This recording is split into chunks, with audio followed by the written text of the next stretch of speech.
Hey guys, what's up? Van here again, and today I'm bringing you guys another video commentary slash guide, and the hero that I'm going to be covering today is the ranged assassin Valla.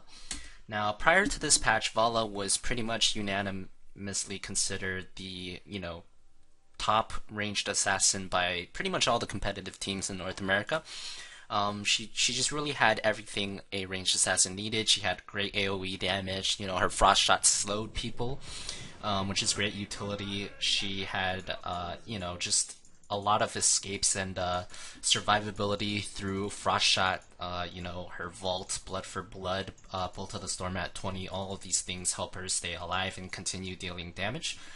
And yeah, overall, last patch she was just straight up the best ranged assassin. Period.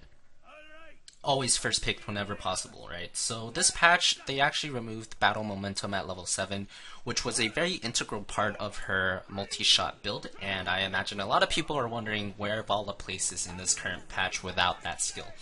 So I'm here to kind of tell you guys what I think, and so far, in my opinion, multi-shot Valla, even without battle momentum, is still by far the best way to play her, at least at a competitive level. So that is the build that we will be going today. Level 1, we want the composite arrows, of course, to increase the range of our multi-shot. So that being said, looks like someone died. Oh, it was just a murky. So Valla, in my opinion, is still, even in this patch, even with multi-shot build without battle momentum, I think she is still easily tier 1. I'm going to try and push out the wave here to the best of my ability. I'm going to start dueling the enemy Valla here, trying to get some damage onto him. I think I got a slightly beneficial trade, but it looks like it's 3v4, so we can't really fight this. Yep. Gotta retreat for now. I'm gonna keep poking them though, because they have some low people. Gonna do a quick vault, get that kill. And now I'm just going to try and continue soaking this lane. Let's see how many coins. So our team got 5 and their team got 5. So overall that was fine. We are also in the lead because we did get that kill. So very slightly in the lead right now, which is great. I'm going to try and clear one more wave here, and then I'm going to go back to the fountain and tap. Not that worried right now. Those two heroes aren't nearly enough to kill me. Just going to go tap real fast, and I should be good. But back to what I was saying, Valla, even without without battle momentum, I think the best way to play her is, of course, multi-shot still. You still have frost shot at 13, and, multi-shot is on an 8-second cooldown, right? So that's a low enough cooldown that it's still pretty spammable, even without battle momentum. So multi-shot build still very viable and still the best way to play Valla. The other thing is, how does Valla compare to the other ranged assassins? Like I said, she used to be the undisputed top assassin, last patch. This patch, I think it's changed a little bit. I think Jaina might be the top assassin now, ranged assassin. However, I think Valla is still easily like second best. Just get some damage onto that guy. They have a lot of healing wards, so I can't really kill him, but no big deal. I'm gonna go back mid here and try and push out the wave. So yeah, I think that Jaina might have the top spot this patch. I'm not really sure, but Valla is still easily like, tier 1 in terms of ranged assassins. I think Valla is, just as good as Jaina. Jaina has more burst damage, but Valla, still the top pick if you just want like a lot of consistent damage. And basically the battle momentum nerf, while it hurt a little bit, Valla and her kit is just, it's so good that she's still easily in the top. So that's where I think Valla fits in right now.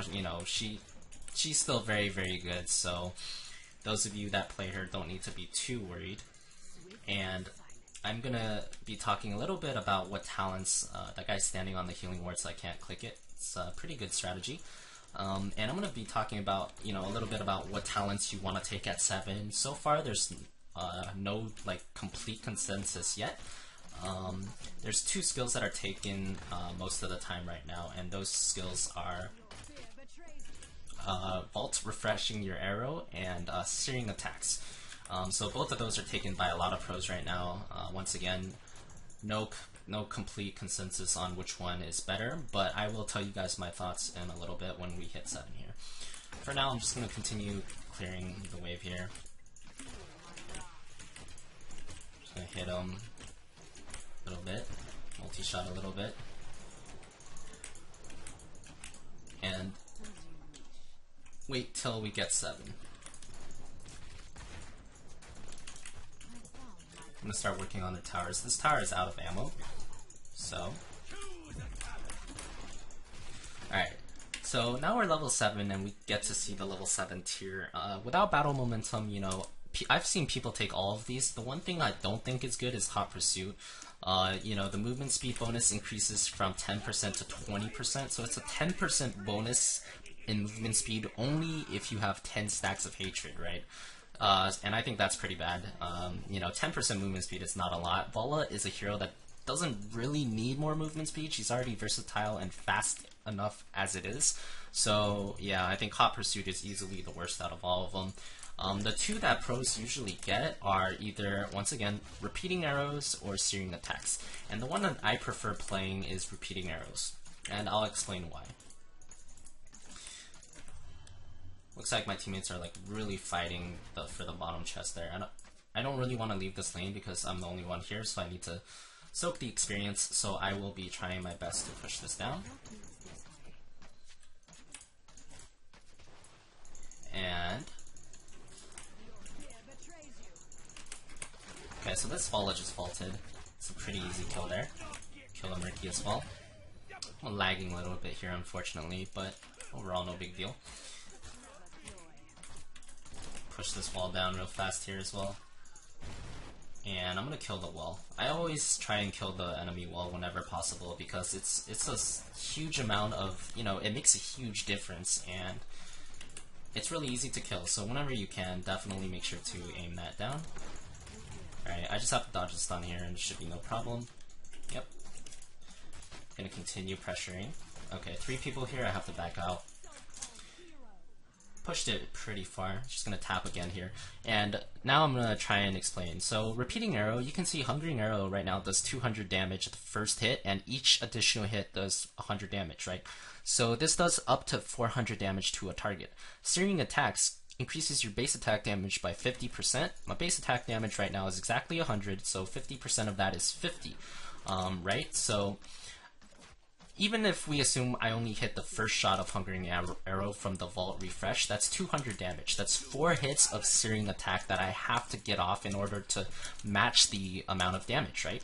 And usually I'm going to get all 3 hits of Hungering Arrow off because I only use the Refreshing Arrow in like situations where I know I can single target a person with Hungering Arrows, and that's 400 damage. And 400 damage, if you take Searing Attacks, you're gonna need, what is that? It's 50 each, right? So you need 8 attacks of Searing Attacks to get 400 damage. And when you think about that, you know, not only is that like it takes you so long to do 8 attacks, it's really not very worth it. Actually, I haven't even taken my ult there, and I am gonna take Strafe. I'm gonna try and dodge that, and just start my Strafe here. Ooh. Just managed to survive there, very close. I'm gonna hide in the bush here. Trying to kill this Valla. Ooh, I missed my Hungering Arrow there, unfortunately, but no big deal. Just gonna hide in the vent here and go back for the full recall. And I'm gonna try and run over here to help my teammates as fast as I can. But back to the math, you know, you need 8 attacks of Searing Attacks to match the full damage of a Hungering Arrow that hits 3 times, right? And that's just like, you're never gonna get 8 auto attacks off on Valla, especially not at the competitive level. Like, it just takes too long. You know, the battle is gonna be decided before you get 8 full auto attacks off. So there's really not that much point in taking Searing Attacks, in my opinion. The decision to not take Searing Attacks for me is further compounded by the fact that you can't attack when you're using Strafe, right? So if you take Reign of Vengeance, then it's possible that Searing Attacks is a better choice. But if you're taking Strafe, in my opinion, your combo is going to be QW, EQ, R, right? And you want to do that in the span of like 1 or 2 seconds if you're just trying to burst someone down. And you know, there's just really no time for you to get all those auto attacks off, especially if you're using Strafe. I mean, honestly, even if you're not using Strafe, like I said, you're not going to find time to get 8 auto attacks off in a battle at the higher levels of the competitive scene. So that's why I think that repeating arrow is by far the better choice. Not to mention the fact that Strafe is only a 60-second cooldown, whereas Rain of Vengeance is much longer. I believe it's a 90-second cooldown. Just gonna tumble over here, get the maximum amount of damage, and pretty easy kill on that Valla. Looks like this guy's dead too. Yeah, that guy's dead, so I don't even need to worry about that. I'm gonna see if I can chase down that guy. No, too far away. So I'm gonna back off now. Looks like they have an Illidan bot. That's kind of unfortunate. I don't really want to kill the Illidan bot, so I'm just gonna chill for a bit here.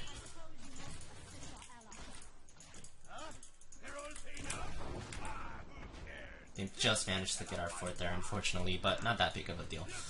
But, sorry, back to my original line of thought. So, you know, Strafe is only 60 seconds, and Rain of Vengeance is actually 90-second cooldown, right? So the difference between those two cooldowns is very large. 60 seconds is a very spammable ult. Oh, I missed my second arrow there. That was pretty stupid. If I hit my second arrow, he would have died instantly. But my Strafe came off cooldown just in time, and now I can pretty easily solo that Valla. Alright. Kinda out of mana now, so I want to be at least a little bit careful here. I'm just gonna go back for now. But in regards to the ult, you know, the fact that you don't have battle momentum to decrease the amount of cooldown for Rain of Vengeance now is a pretty big deal in my opinion. You know, before these were both good ults, but in my opinion now, Strafe has become almost, you know, I want to say it became the better ult, because without cooldown reduction, 60 seconds is very, very short. It means you can spam it every time you want. You're gonna have it up for pretty much every fight, honestly. But 90 seconds is a big difference than 60 seconds, right? 90 seconds, there's very high chance that you won't have it up every fight. And in my opinion, without any means of reducing the Rain of Vengeance cooldown, you know, I would say Strafe is probably the better choice most of the time now. And because of that, you know, because Strafe is a better choice, that even further compounds the fact that you really don't want searing attacks, right? Because searing attacks, you can't use it when you're strafing. It synergizes better with Rain of Vengeance than it does with Strafe. So the fact that Strafe is better now means that, oof, barely dodged that. I might actually be dead here. Rip. We did manage to get a turn in there, but I think I fed a bunch of coins, unfortunately. I didn't realize all 5 of them were there, which is entirely on me, but oh well. But yeah, like I was saying, you know, that's just kind of my logic for why I take repeating arrow over searing attacks. First one is, you know, 8 auto attacks is just, you're not going to get it in time, right? You're really never going to find the time to get 8 complete auto attacks off, especially with searing attacks, safely in high-level competitive play. Even 4, I would argue, is pretty hard to pull off sometimes. And the second reason is, you know, without cooldown reduction, I think Strafe became a lot better in terms of comparing the ults, and you know, the repeating arrow just synergizes with Strafe a lot more than it does with searing attacks. Alright, so here I'm going to try and clear this wave and help top. I'm pretty sure I can kill that Valla, if the Rhaegar... Okay. Oh god. That was unfortunate. I actually accidentally opened up my menu there, so that was pretty poor play. I think if I had pulled my combo out a little bit faster, I probably could have killed him if I managed to press Strafe like maybe a second or two earlier there, but no big deal. We keep getting turn-ins here, so they're gonna start losing a lot soon. And overall, you know, the game looks pretty even right now, but I've been like throwing pretty hard in the past few minutes, and we're still winning, so pretty confident in this game as of now. Honestly, on this map, you can probably just, start PvEing now and you can get a win pretty easily. So that's what I'm going to start doing. I'm going to join my teammates, get coins on the map, and all we really have to do is keep turning in because we already have the building advantage. They lost their mid keep. So they're going to be very heavily pressured, and as long as we keep doing merc camps and turning in, it's a pretty safe victory.